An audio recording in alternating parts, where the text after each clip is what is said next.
Wheezing இருக்குன்றவங்களுக்கு கவுந்தடிச்சு படுக்க சொல்லுவாங்க. Okay. So அந்த மாதிரி கவுந்தடிச்சு படுக்கும்போது வந்து பார்த்தீங்கன்னா என் ஃப்ரண்ட் ரீஜனில் வந்து பார்த்தீங்கன்னா நமக்கு மற்ற ஆர்கன்ஸ் இருக்கு, லைக் ஒரு அப்டமன் ட்ரெஸ் ஆகிறதோ இல்லை ஹார்ட் ரீஜனும் இருக்கும்போது இங்கே கொலாப்ஸ் ஆகி கொஞ்சம் கன்ஜெஷன் இருக்குது. பட் பேக்ல வந்து பார்த்தீங்கன்னா உங்களுக்கு எந்த ஆர்கன்ஸும் கிடையாது. அதனால கவுந்தடிச்சு படுக்கும்போது ப்ரீதிங் ஈஸியாக இருக்கும். அதனால கோவிட் டைம்ல வந்து பார்த்தீங்கன்னா நிறைய பேருக்கு கவுந்தடிச்சு படுக்கிற ஒரு விஷயங்கள் வந்து பார்த்தீங்கன்னா அவங்க சொல்லிட்டு இருந்த ரீசன் வந்து பார்த்தீங்கன்னா இதுதான்.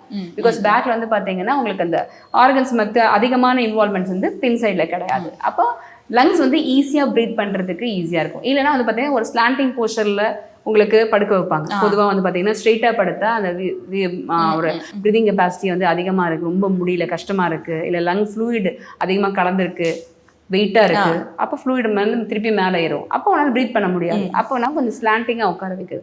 ஸோ அந்த மாதிரி ஆசனாஸ்லாம் என்ன நவுகாசனா பண்ண சொல்கிறது, இது மாதிரிலாம் சில ஆசனங்கள் ரெகுலராக பண்ணும்போது ஆட்டோமேட்டிக்காக அந்த லங் கெப்பாசிட்டி, அதாவது இப்போ நம்ம ஆசனா சொல்கிறதே ப்ரீதிங்கோட தான் சொல்கிறோம், அதுவும் பர்டிகுலராக லங் கெப்பாசிட்டி இம்ப்ரூவ் பண்ணிக்கிற மாதிரி இருக்க விஷயங்கள் செய்யும்போது இன்னும் பெட்டர்மெண்ட்டாக இருக்கும்.